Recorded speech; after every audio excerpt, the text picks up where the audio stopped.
Hello humans, Master Dinnerflex here, bringing you low quality content you deserve. And today I thought I'd steal some content from Farfa. He invented a deck that was really funny. So I wanted to use it for my video. If you don't know who Farfa is, he's like one of the best SEMO reaction channels out there. And I'm not going to do replays with this video because I want you to check out his video whenever he puts it out, because I am of the belief that you should support smaller content creators when you get the chance.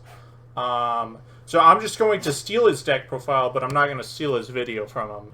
So with that being said, let's get into it. This is a very stupid strategy. It doesn't make any sense. So let's get into it. So, if you couldn't tell by whatever reason, this is Burning Abyss. So we got triple Seer, triple Graph, triple Scarm, the OG3. Now, a lot of people usually cut down on like the Seers and even sometimes the Scarms. But this isn't that kind of deck because our strategy isn't summoning Dragoon and losing. Our strategy instead is summoning Dante Pilgrim of the Burning Abyss and then losing. So we've switched our lose condition now. So if you don't know, this guy, you can actually fusion summon him. He has fusion materials, and his fusion materials are 3 Burning Abyss monsters with different names. So if you want to fusion summon this guy, you kind of need a lot of Burning Abyss names, but I swear to God, there's never a fucking universe where I'm going to use 3 different Burning Abyss monsters and a polymerization card to fusion summon this. No, it's either free or I'm not doing it. But luckily for us, Farfa over at the Slager channel came up with a card that allows you to fusion summon it for free. So if that's the case, what you want to do is just mill all of them out of your deck, as many as possible. But since we're using Necrofusion to summon this, not only do you want as many names as possible to fusion summon, but you also want to make sure you don't just remove all your names. So if that makes sense, we're maxing out of it. Even though Seer's like not ideal to start with, and Scarm's like kind of slow, it just doesn't matter because you got to max out on these. They're definitely the best Burning Abyss monsters. So you'll just max out on these because we're even like the non-best Burning Abyss monsters we're maxing out on, like triple Libic, triple Farfa, triple Alich. Libic kind of makes sense. Farfa kind of makes sense because they're still very good Burning Abyss monsters. Libic helps you extend and sometimes even helps you push for extra damage. Farfa gets rid of a threat temporarily, and it's like a disruption or a proactive removal. So obviously. But then Alich is where it gets kind of weird because this is like only a disruption and it's not great for like dealing with your opponent's board. But since we are playing Purple Dante, we need to give it like cards that we need to give it Burning Abyss names that are good to discard with it. Because if you just like max out on all the ones you're already maxing out on, there isn't a lot of value in this card because its effect, if you don't know, you can discard a Burning Abyss during either player's turn to draw a card. And like that's pretty cool, but it like you can proactively use it, like discard a Seer, draw a card, revive a Dante, or discard a Graph, do whatever, blah blah blah. Yeah. But Alich and Farfa are where it gets kind of interesting because not only do you get a card, but you, like, take away something from your opponent. So that's why I'm maxing out on Alich. Hopefully that kind of makes sense. But anyways, we got triple of that. And then double Calcab. This card is, it's definitely a disruption, but it's probably one of the worst of these, like, 3, because it interacts with only set back row, which is kind of meh. And then we got Barbar. He has 1700 attack, and, since we are actually playing a lot of names, we can use this guy multiple times and sometimes just burn them for game. So then we got triple Rhino Warrior, double Tour Guide, and 1 Lilith. These are the normal summons of the deck. So it's actually weird to call them the normal summons because that's not honestly true with how Burning Abyss work. Because these are both are and are not normal summons. Because these guys have two different effects, but you can only activate one per turn. So if you like have two Burning Abyss monsters in your hand with different names, if you want to use said Burning Abyss monster's graveyard effect, it's a normal summon. But if you do not, it is not a normal summon. So honestly, all of these are both normal summons and are not normal summons, just depending on the situation. But these 6 cards are effectively always normal summons. Fiendish Rhino Warrior, this just allows you to summon your BAs from hand, while this also can just send a BA from to the graveyard. So, yeah, 3 of that. 2 of this, which is actually honestly correct. I was thinking about this for a long time, and then and pretty much anyone who plays Burning Abyss will tell you, Tour Guide is the most fragile card in the deck, because people are like, oh, if it gets hand trapped, it's like, whatever, you can set traps. But it's actually worse than that. Because in, like, Phantom Knights, or in other decks that play Tour Guide, which the only ones I can think of are, like, Phantom Knights and Lair of Darkness, if your Tour Guide gets hand trapped, that sucks. So you'll just have to try to make it to next turn, or in the case of Phantom Knights, just play an extender and you're good to go. But in Burning Abyss, not only is it the former situation where it really sucks for you and you might just have to pass on your traps, but this not only becomes a, like, turn-ending fragile play, but then it becomes a last warrior from another planet specifically for yourself. Because you can no longer just do anything BA related. You pretty much have to go into Libic to summon one from the hand, or you have to get another normal summon. Like, they can just leave you with Tour Guide, and it does so much damage. Like, that's the thing about Tour Guide, and it's actually one of the reasons why for many years I was like, yeah, this card can come back to 2 or 3. There's too many hand traps in the game for this to be broken.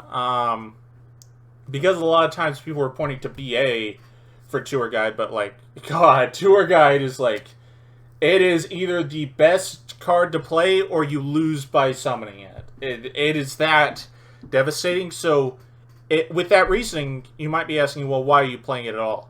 Because this isn't a good starter, but this is an excellent follow-up.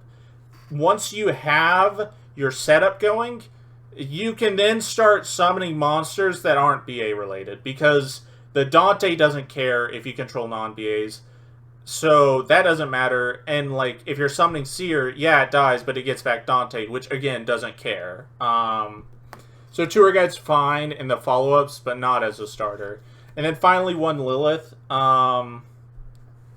This is a way for Skarm and pretty much the entire BA engine to get into your trap cards. You could also do Backjack. If you're going to do them, I would honestly suggest, like, both Backjack and maybe Lilith, because it's really nice when your monsters get to your traps, because, like, your traps, like, you can make it to where your traps get to your monsters, but it's also nice in the other way. If you were to, like, play Fiend Grieving, you could make, like, some of your trap cards get to your monsters, which is kind of cool, but it would also be nice to have it go to the other way around. But regardless, like, this means Skarm can just search any of your traps. It's just an extra trap trick that your deck can get to. So then we got Triple Ash Blossom. I don't care. And then Triple Pot of Desires, draw 2. Foolish Burial, it's any Burning Abyss. Necrofusion, the lose condition of this deck. Once you have a graveyard full of BA names, you banish them and then summon Purple Dante, which is PogChamp. And then we got Triple Trap Trick, 3 of any of all these traps. Dino Miscus, definitely the best discard trap. Not because, well, actually, because it's like the best one, but not only that, it also interacts with back row. Karma Cut can't do that, and Phoenix Swing is really terrible at interacting with back row, like with cards like Mystic Mine or other Floodgates. Like, it's definitely better to play Dino Miscus than the other two. But if you want to play more copies of Dino Miscus, then you'd like play Karma Cut. Torrential better than Fire Lake, and then Permanence as just 3 more hand traps in your 50-card deck, PogChamp. So there's definitely one more Burning Abyss name I want to add. This isn't the example per se. I just want to add another name of any kind. So I just wanted to point this out there. So Cagna is fucking terrible. And that's not to the fault of Cagna itself. It's to the fault that all the Burning Abyss spells and traps are absolutely terrible. Like, Fire Lake is past the point of, like, being good. Because you, like, in order for Fire Lake to work, you have to make a board that doesn't do anything. Like, effectively, double Dante or Dante Seer. A board that doesn't accomplish anything. And then when that happens, it's a card that needs your opponent to start playing, whereas Beatrice can stop them before they do anything relevant, or like IP can stop them before anything like that. So, like, your opponent needs to commit a bunch to the board for Fire Lake to matter, and at that point, it actually doesn't matter. So that's why I don't like Fire Lake. Traveler's neat, but it's very situational. Good and Evil doesn't do anything if you're not playing the traps, because it just changes one name for another name, which that doesn't do a lot most of the time. And then the fusion spell is like the worst card ever. I'm not playing that. But so Cagna's out of the running because there's just not a good spell or trap to send with it. Dragig is like the worst Burning Abyss name of all time. It's not even close. But I will say, if you're forced to play Dragig, you should be playing Backjack. Only because Backjack forces this card to be kind of playable. Because when you mill Backjack and you send a Dragig from your deck to the graveyard, by any means, Dragig will stack a Burning Abyss name that's a disruption, or just any name you need at that point, and then Backjack will send it, mill the top card of the deck, and once it mills that said BA, you get an effect. But that's like the only thing it does. It's like the only way to force this card to be playable, or if you are still running a trap of some kind, because if you like stack Traveler and then set it with Backjack, you can just activate it for that turn, like a free mini Soul Charge. That's just something I'm thinking about. But yeah, that's it for the main deck. Perfect strategy. There's no way this deck can win, so that's pretty cool. For the side deck, I'm playing triple Kawakimaru Doom for the mirror match, triple Lightning Storm for the mirror match, triple Fiend Grieving for the mirror match, triple Fiend Comedian for the mirror match, 2 enemy controllers for the mirror match, and then 1 Imperial Order, obviously, for spellbooks. Extra deck, we got triple Dante. This guy, he's rank 3. He's fist bumping, so we got to play 3 of them. 2 Downward Magician, because this is a material for Zeus, because we're playing 2 of them. Man, what if we just made this the win condition of Burning Abyss instead of, like, the really shitty Dragoon package? That'd be Pog. And 1 Beatrice. This card's limited. Then we got Double Pilgrim, because Fusion Summoning. It's this deck's main strategy. We summon a 2800 guy that's kind of difficult to out, and he draws cards. That's, like, cool. And then we got Cherubini. He's a Link. We got IP. She's a Link monster. Phoenix is a Link monster. Unicorn is a Link monster, and Access Code, if you didn't know this, is a Link monster. So yeah, that's about it. Thank you all for watching. Hopefully you enjoyed this video. I'm going to leave a link down in the description to Farfa's channel. Make sure to go check him out. He's pretty small still, so you should kind of give him some support on a spiritual level. But yep, that's about it. Thank you all for watching, and remember, Master Dinnerflex will take your soul.